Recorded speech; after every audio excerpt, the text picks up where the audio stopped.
Assalamualaikum warahmatullahi wabarakatuh. Hai Sobat SMK, kembali bertemu dengan saya Tri Indra Kurniawan SPD. Kali ini kita akan membahas materi teks berita dengan tema menyajikan berita inovasi yang menghibur. Materi ini untuk kamu fase F atau kelas 11 SMK. Yuk kita simak bareng-bareng materinya ya. Adapun tujuan pembelajaran kita hari ini yaitu 1. Menjelaskan makna teks berita.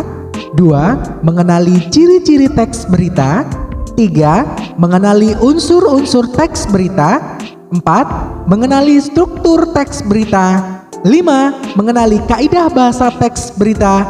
Dan 6. Menulis teks berita. Nah, sebelum kita membahas materi-materi tersebut, marilah kita simak satu contoh berita berikut ini ya.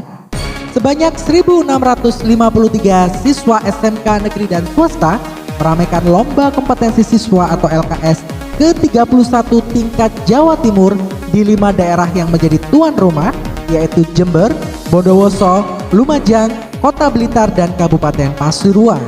Ribuan siswa tersebut akan beradu kemenangan dalam 54 bidang lomba dengan total 165 juri. Juara satu masing-masing bidang lomba akan diikutkan dalam LKS tingkat nasional mewakili Jawa Timur. Gubernur Jawa Timur Khofifah Indar Parawansa menyemangati para siswa-siswi SMK.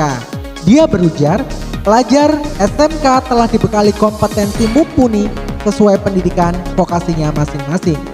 Saya minta kepada anak-anak semua, lulus SMK tidak sekadar mental karyawan, tapi mental pengusaha untuk memakmurkan masyarakat Jawa Timur.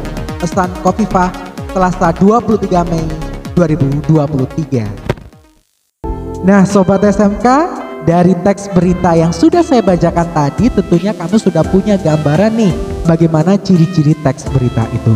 Nah baik, sekarang kita pelajari ya tentang teks berita itu apa sih. Yuk simak materi berikut ini ya. Nah sekarang kita bahas makna teks berita ya. Teks berita adalah cerita mengenai kejadian atau peristiwa yang hangat atau terkini. Berita merupakan laporan tercepat mengenai fakta atau ide terbaru yang benar, menarik, dan atau penting bagi sebagian khalayak melalui media surat kabar, radio, televisi, maupun media online.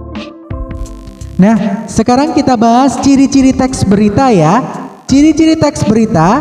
1. Faktual. Faktual itu berisi kejadian nyata dan benar-benar terjadi. 2. Aktual. Aktual itu berisi kejadian yang hangat diperbincangkan. 3. Unik dan menarik.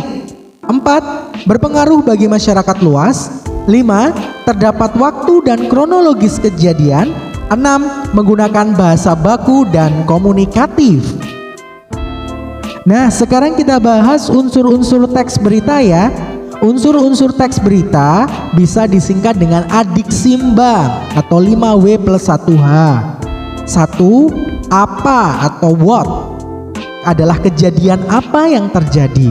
2. Di mana atau where, di mana kejadian tersebut. 3. Kapan atau when, kapan kejadian tersebut. 4. Siapa atau who, siapa pelaku kejadian tersebut. 5. Bagaimana atau why, bagaimana kejadian tersebut. Nah itu unsur-unsur teks berita. Nah sobat, sekarang kita membahas tentang struktur teks berita. Struktur teks berita itu bentuknya seperti piramida terbalik. Struktur yang pertama paling atas yaitu kepala berita. Kepala berita memuat informasi utama yang penting dan jawaban atas 5W+1H. 2. Leher berita. Leher berita merupakan penjelasan terperinci dari kepala berita. 3. Tubuh berita.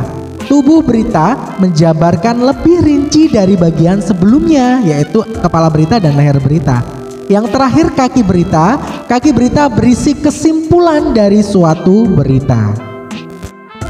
Baik, kita akan membahas kaidah bahasa teks berita. Kaidah bahasa teks berita yang pertama yaitu kalimat tunggal. Kalimat tunggal adalah kalimat yang terdiri dari satu pola kalimat yaitu terdiri dari satu subjek, satu predikat, dan bisa dilengkapi dengan objek dan keterangan. Contoh, Amir membaca. 2. Kalimat majemuk. Kalimat majemuk adalah kalimat yang mempunyai dua pola kalimat atau lebih. Selain itu, kalimat ini juga memiliki penghubung yang bisa memperjelas kalimatnya. Jadi kalimat majemuk yaitu kalimat yang mempunyai lebih dari satu subjek dan predikat. Contoh, berita itu ditayangkan di televisi dan disiarkan di radio. Kaidah bahasa yang berikutnya, ketiga, yaitu kalimat langsung. Kalimat langsung adalah kalimat yang menyatakan kutipan percakapan orang. Contoh, polisi berkata, kejadian tersebut murni kecelakaan. 4. Kalimat tidak langsung. Kalimat tidak langsung adalah kalimat yang menceritakan kembali percakapan orang lain. Contoh, polisi mengatakan bahwa kejadian tersebut murni kecelakaan. 5. Konjungsi temporal. Konjungsi temporal adalah kata penghubung waktu. Contoh, ketika, sejak, lalu, sebelum, dan sesudah. Kaidah bahasa berikutnya yaitu 6. Konjungsi kausalitas adalah kata penghubung sebab akibat. Contoh, karena, sebab, sehingga. Berikutnya yang ketujuh yaitu pronomina atau kata ganti, adalah kata yang dipakai untuk menggantikan orang atau benda. Contoh, dia, saya, mereka, beliau.